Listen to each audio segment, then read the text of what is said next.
안녕하세요. 핑플릭스입니다.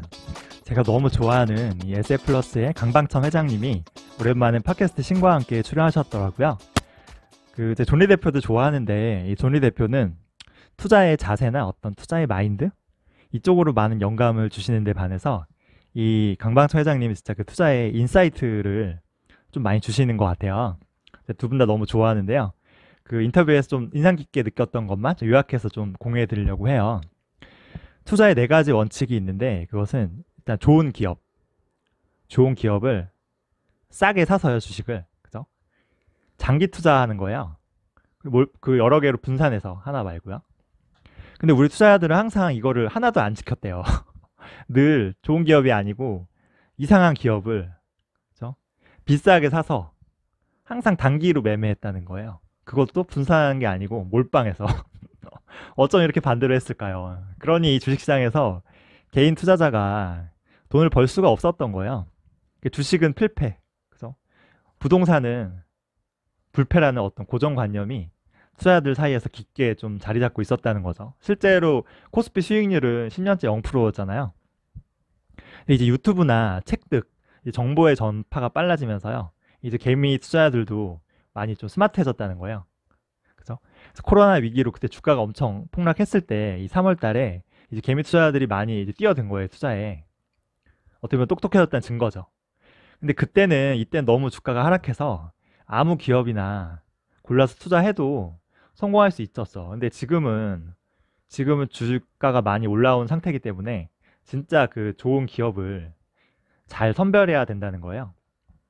그리고 그 지수가 너무 올라와서 지수나 ETF보다는 이런 기업이 더 좀 투자 유리하다고 하셨어요.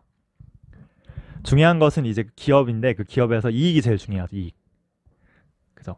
제발 정치나 시장에 상관하지 말라고 해요. 결국 이익이 커지면 주가도 따라서 오른다는 거죠. 이익은 세 가지 조건이 있는데요. 1번은 지속 가능. 지속 가능해야 되고요. 두 번째는 예측 가능. 그죠? 예측할 수 있어야 되고, 마지막은 확장성이에요. 확장할 수 있어야 되는데, 이 셋 중에 가장 중요한 건 이 확장성이에요.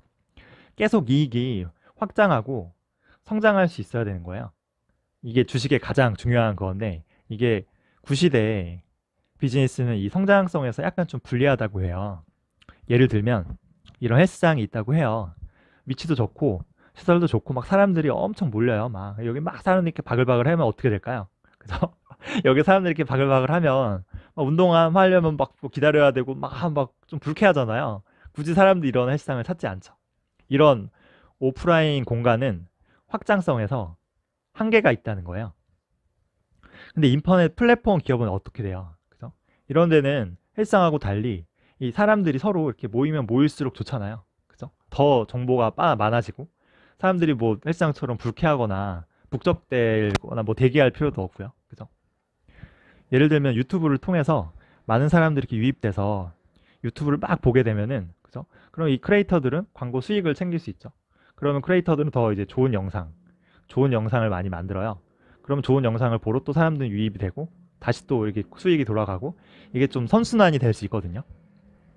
유튜브나 뭐 넷플릭스, 뭐 인스타, 페이스북, 뭐 아마존, 그죠? 애플 뭐 다 마찬가지예요. 구글도 그렇고 사람들이 몰리면 몰릴수록 더 성장하고요. 더 확장할 수 있어요.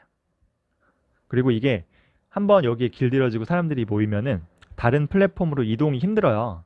그러니까 일종의 경제적 해자가 생기는 거예요. 그런 면에서 이 강방청 회장은 전기차나 전기차 배터리 시장에 대해서 좀 확장성 면에서는 좀 별로라고 하셨어요. 왜냐하면 이 전기차 시장도 성장은 하겠지만 이런 하드웨어 제조 쪽은 이제 규모의 경제를 해야 되는 거예요. 그래서 대량으로 공장을 짓고 생산량을 엄청나게 늘려야지 그 이익이 확보가 되는데 이는 결국 출혈 경쟁으로 이어진다는 거예요. 그럼 마진이 줄죠. 결국 이 업체들이 돈을 많이 못 번다는 거예요. 또 이 배터리가 계속 좋은 게 개발되고 있잖아요. 심지어 이런 뭐 200만 킬로를 가는 배터리도 개발된다고 하는데 이 기존 내연차가 거의 20만 킬로니까요. 거의 10배거든요. 그러면 진짜 이런 제품 생기면은 갈수록 미래에 팔 수 있는 전기차와 그 배터리의 양도 줄어드는 거예요. 예전에 왜 고장이 안 나는 어떤 제품을 만드는 회사가 한 번 사면 고장이 안 나니까 결국 새로 팔 수가 없어서 이제 망했다는 얘기 제가 들은 적이 있는데, 이 전기차 배터리도 약간 그런 쪽에 해당될 수 있어요. 얘는 전기차뿐만이 아니고 사실상 구시대의 모든 제조업에 똑같이 해당되는 얘기예요. 심지어 반도체도 이렇게 될 수도 있어요. 갈수록 지금 저전력에, 그죠? 전기 많이 안 먹고, 그리고 수명이 긴, 성능은 좋은데 수명이 긴 반도체들이 만들어지고 있는데, 미래에 진짜 이런 기술 수준이 엄청나게 높아진다면 굳이 반도체를 자주 살 필요가 없어요. 한번 사면 뭐 충분히 잘 쓸 수 있으니까, 그죠? 물론 뭐 반도체는 계속 새로운 기술이 나오고요. 그 진입 장벽이 좀 높다 보니까 제조업 중에서 가장 높잖아요. 뭐 단기간에 이런 일이 생기진 않겠지만 반도체의 어떤 이런 하드웨어 기술이 발전하고요. 그래서 경쟁이 더 치열해질수록 이 반도체를, 성능 좋은 반도체를 싸게 살 수 있는, 그죠? 클라우드 기업이나 혹은 플랫폼 기업이 갈수록 좀 유리할 수도 있을 것 같다는 생각이 들어요. 반도체보다 진입 장벽이 더 낮은 전기차랑 그 전기차 배터리, 그래서 배터리 이쪽은 진짜 경쟁이 서로 이렇게 치열해지고 나중에 기술이 발전하고 막 수명이 길어지면은 진짜 미래의 먹거리가 줄어들 수도 있겠다라는 생각이 들어요. 물론 뭐 성장은 하겠지만, 게다가 자율주행차가 상용화되면은 지금 현재 차가 이동되는데 쓰이는 시간이 2.6%예요.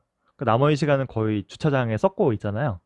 만약에 자율주행이 되면 굳이 사람들이 내 차를 가질 이유가 없어지죠.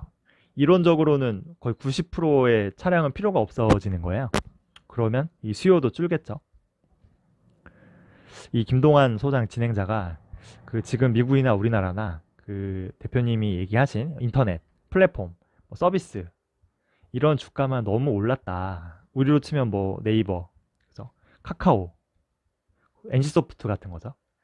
지금까지 너무 소외돼 있던 뭐 은행이나 철강, 뭐 조선, 이런데 구시대 비즈니스에 투자하는 건 어떠냐라는 질문을 했어요. 너무 올랐으니까 얘네는. 그러니까 이제 이 강반천 회장은 정답은 없다. 이게 대답이 정답이죠. 그래서 뭐 저 PBR, 자산주라고 하죠. 이런 게 저 PBR 종목이죠, 지금. 그리고 뭐 저 PER 종목도 있고요. 그리고 뭐 배당주, 성장주, 뭐 사이클 산업. 세상에는 주식의 가치를 평가하는 정말 다양한 방법이 있는데, 여기서 자기가 가장 잘할 수 있는, 그죠? 내가 잘할 수 있는 그런 방법을 택하면 되는 거예요. 세상에 나쁜 투자는 없어요. 근데 나쁜 투자는 뭐냐면은 자꾸 이랬다가 저랬다가 막 스타일이 변하는 거예요. 예를 들면 뭐 처음에는 저 PBR 주식에 투자했다가 이거 수익이 좀 안 나네, 재미없네 하면은 갑자기 성장주로 갈아타요. 성장 주가가 막 변동이 너무 크니까 아씨 간 떨어져서 못하겠다. 역시 배당해야 돼, 배당주야 하고 배당 투자했는데 또 생각보다 배당이 이게 적거든요. 그러면 역시 나랑 안 맞아. 테마주로 가고요. 자꾸 이렇게 왔다 갔다 그 가치가 변동 막 바뀌고 이랬다가 저랬다고 하면은 결국 계좌는, 그죠? 반토막 나는 거죠. 저는 이거 맞는 것 같아요. 자기만의 기준이 있어야지 바뀌면은 끝인 것 같아요. 김동환 소장이 또 그런 확장성이, 그죠? 확장성이 큰 소프트웨어나 플랫폼 기업은 사실 이런 거는 우리나라보다 해외에 더 많지 않냐라고 좀 날카로운 질문을 했는데, 역시 예스, 맞다. 그래서 무조건 해외에 위대한 기업에도 우리 관심을 가져야 한다. 국내 투자에만 머무르는 이제 우물안 개구리가 되어서는 안 된다고 또 말씀하셨고요. 또 부동산에 대해서도 좀 한 말씀 하셨어요. 한국 사람들 왜 이렇게 부동산을 좋아하는지 모르겠다고. 우리는 인구 감소나 출산율에서 세계에서 최악이거든요, 모두. 지금 둘이 결혼하면 하나도 안 낳는 세상인데, 이게 부모님 집만 물려받아도 남는 집들 어떻게 하냐, 그죠? 그래서 앞으로 공실률이 엄청 날 거라고 했어요. 그리고 또 국가 부채나 가계 부채도 이제 한계다. 더 이상 늘리기가 힘들다. 금리가 낮아도. 그러니까 뭐 레버리지나 대출을 일으키기 힘드니 더 앞으로 힘들어지지 않느냐. 그리고 세금도 장난이 아니다. 이제 앞으로 더 많이 내야 된다. 그래서 회장님은 이제 10년 전부터 불만이 많았다고 해요. 도대체 왜 이렇게 부동산만 좋아하는지. 근데 사실 10년간 부동산이 제일 많이 올랐잖아요, 한국에서는. 그래서 아이러니하죠. 그래도 이번에 이 동학개미 운동을 통해서 잘못된 투자 문화가 좀 바뀌지 않겠냐고 기대하셨어요. 그래서 이 부동산에만 몰빵하는 이 일변도의 문화에서 좀 건전한 주식 투자로 좀 바뀌지 않을까 얘기하셨어요. 그래서 주식은 배당도 있고요. 그리고 성장하고요. 그리고 부동산과 달리 확장성이 크잖아요. 또 지금은 이제 글로벌 위대한 기업들과 이제 같이 손쉽게 투자할 수 있다고. 그래서 이 건전한 자본주의의 선물, 주식 투자를 함께 하자고 하셨어요. 근데 이제 강반청 회장이 바라는 이 부동산에서 그래서 주식으로의 이 패러다임이 전 과연 변할까 싶어요. 왜냐하면 이 정부 정책도 도와주질 않고요. 그 주변에 보면 아직도 이 주식 단타로 비트코인하고 똑같아요. 공부도 안 하고 단타 투자해서 돈 벌면 다시 부동산 가자 하는 뭐 이런 사람들이 많거든요. 그래서 저는 좀 안타깝긴 한데 쉽게는 바뀌지 않을 것 같아요. 제가 요약을 다시 한번 해보면요. 투자는 좋은 기업을 싸게 사서요. 그래서 장기 투자하면 돼요. 여러 개 기업으로 분산해서. 이 중에 가장 중요한 거는 이게 확장성이에요. 확장성. 저는 뭐 당장은 그런 것 같지 않은데 이 강방청 회장님은 장기적으로 이 전기차나 이 배터리 쪽이 이 확장성 면에서는 좀 한계가 있지 않냐. 그리고 세상엔 여러 투자 스타일이 있는데 중요한 거는 옳고 그름은 없고요. 자기가 할 수 있는, 자기에게 맞는, 그래서 자기에게 맞는 투자 스타일을 꾸준히 유지하는 게 중요하고요. 마지막으로는 부동산보다는 앞으로 글로벌의 위대한 기업에 투자하는 게 훨씬 나을 거다. 이런 기업과 함께 하자. 저도 여기에는 동의합니다. 준비한 내용은 여기까지고요. 계속 좋은 영상 올리도록 하겠습니다. 좋아요와 구독 꼭 눌러주세요.